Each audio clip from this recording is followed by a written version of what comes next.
Now, it's not hyperbole to claim that many of the greatest games of all time are sequels. Half-Life 2, Baldur's Gate 3, Mass Effect 2, Portal 2, and The Witcher 3 Wild Hunt are just a few examples of this practice. They all expanded on their predecessors in an exciting way, garnering critical acclaim and allowing their respective studios to skip happily all the way to the bank. But sometimes a studio decides to release a sequel without actually telling you it's a sequel, and that's what we're here to talk about today. As I'm Jules, this is WhatCulture.com, and these are the 10 best video game stealth sequels you never saw coming. Number 10, Deathloop and Dishonored. Deathloop, a game created by the acclaimed Arcane Studios, is a banging FPS that shared a lot of its DNA with the studio's flagship series Dishonored. This makes complete sense given that the company has a unique visual and gameplay style. There's bound to be some surface level crossover here and there, right? Well, as it turns out, the connection between these games runs much deeper than gamers were initially led to believe. There are plenty of allusions to Deathloop taking place within the Dishonored universe. For example, a lot of the buildings found on Black Reef Island share the same architectural style as those within the Empire of the Isles. Additionally, there are numerous documents dated with the series' unique calendar style, a recording of a whaler's song, and even weaponry from the Dunwall Imperial Armory, and the list goes on and on. Some might argue that these are just references, but the game's director confirmed via Bethesda that the game is in fact a follow-up taking place in the future after Dishonored Death of the Outsider. What a sneaky way to sell a sequel. Number 9, Code Vein and God Eater. Bandai Namco's Code Vein is a stylish and action-packed Souls-like that blends sci-fi anime visuals with vampires, here known as revenants. The world lore establishes a dystopian setting in which its characters are locked inside a city, the Jail of the Mist, by a red mist, with monstrous beings known as horrors prowling outside.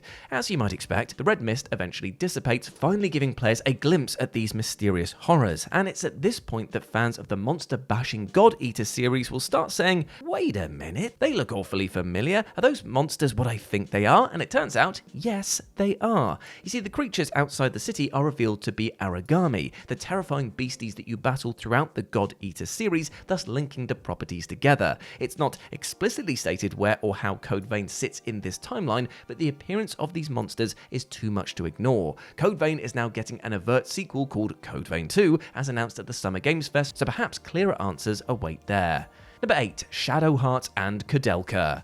When game developer Saknoth revealed the game Shadow Hearts, they did so under the impression that it was a brand spanking new IP. This RPG was marketed as something fresh, a new attempt by the company to establish itself on the PlayStation after its previous attempt, Koudelka, unfortunately sold poorly despite receiving critical praise. The thing is that they duped everyone, as Shadow Hearts was not as original as they claimed and was in fact a stealth sequel to Koudelka. While it was clearly not a direct follow-up, the sheer amount of crossover between the games made it obvious that they were connected. For a start, the final chapter of Shadow Hearts took place in the Nemerton Monastery in Wales where Koudelka was set. The Emigre manuscript, a dangerous ancient tome, played a pivotal role in both properties. Hell, even the titular Koudelka herself appeared in the game with her son acting as a playable party member. It seems that they couldn't just let go of their artistic vision. Number 7, Days Gone and Syphon Filter. On the one hand, you've got a spy thriller full of espionage and counter-terrorism, and on the other, you've got a zombie-infested post-apocalyptic horror fronted by a biker. Now, one of these things is not like the other, and yay it, Syphon Filter and Days Gone are related. In fact, the latter is a loose sequel to the former. The journey of Deacon in Days Gone places you in a ravaged Oregon, battling against hordes of infected known as Freakers. Where did the virus affecting these people come from? Well, some fascinating Easter eggs pinpoint a direct connection to Syphon Filter, implying that it is a strand of that titular virus. There are many allusions to Syphon Filter, such as the Nero soldiers resembling the CBDC operatives and an unlockable taser with the protagonist Gabe Logan's initials on it. However, the most clear-cut evidence comes from the documents found at the Cloverdale Laboratory. These documents name-drop the characters Gabe Logan, Lang Xing, Teresa Li Pan, and Lawrence Majari directly, as well as locations targeted by the Syphon Filter virus and the terrorist organizations connected to it. From piecing the evidence together, it's clear that Days Gone is a quiet follow-up to this spy franchise. Number 6, Marathon and Pathways into Darkness.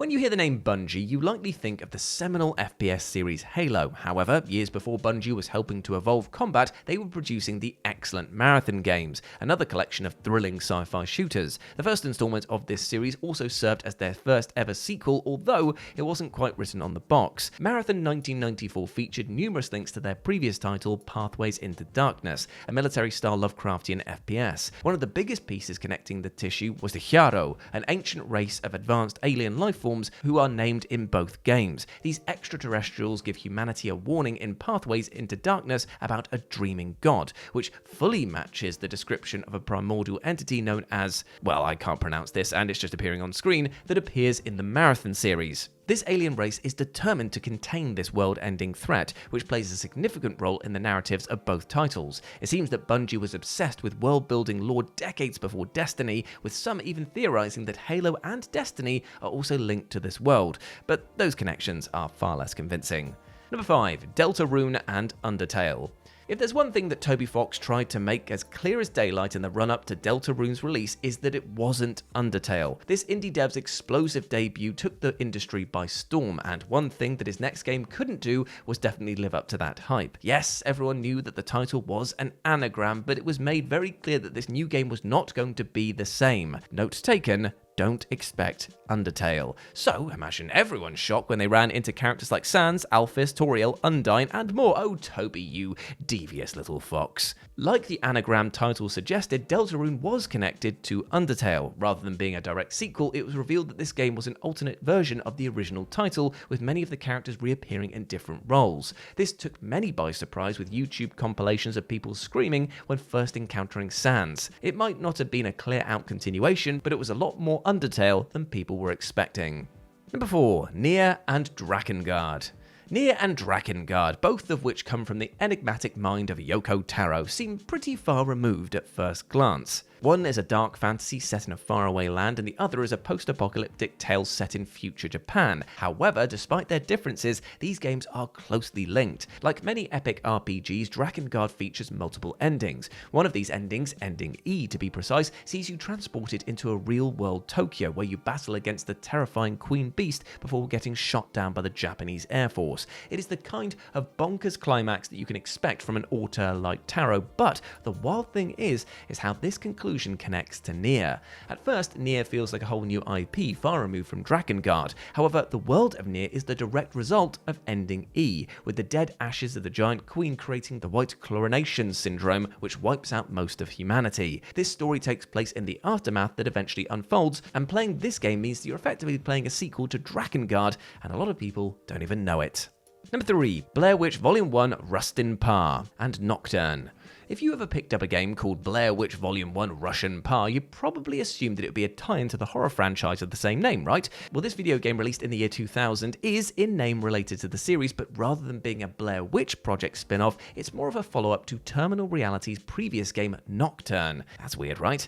Blair Witch Volume 1 opens inside the Spook House HQ, the base of operation for Nocturne's fictional organization designed to tackle problems of the supernatural kind. You play as Spook House agent Elspeth Doc Holiday, investigate the case of Rust in Par, a crazed man in Burkittsville, Maryland. The protagonist of Nocturne, the Stranger, is even assigned to be your partner, although he ultimately doesn't join the investigation. Now, the game is far from perfect, but it's an enjoyable spooky romp and a great unexpected crossover for fans of Nocturne and Blair Witch. Plus, it's the only real way to delve deeper into the Spook House mythos, given that Nocturne never got an official sequel. Number 2. Shadow of the Colossus and Ico. If you wanted to plead the case for video games as legitimate art form, you'd get a lot of mileage out of the games Ico and Shadow of the Colossus. Playing through these two unique PS2 titles created by Team Ico, now Japan Studio, is like stepping into a stunning new world, which is why it's all the more inspiring to know that they're actually related. You'll uncover this connection by getting through Shadow of the Colossus, a game that sees you hunt down and destroy 16 massive colossi in the hopes of reviving a young girl named Mono. At the end of the game, the protagonist Wanda is reborn as a small child with horns that makes him look suspiciously like an infant version of the titular character from Ico. This ending fully implies that Shadow of the Colossus is an unexpected prequel to Ico, a reveal that definitely took many people's breath away. There are theories that Team Ico's The Last Guardian is also connected, making the games a complete trilogy, although these links are far more tenuous. Who knows though, maybe the upcoming Project Robot will have some unexpected connections too. And number 1, Control and Alan Wake.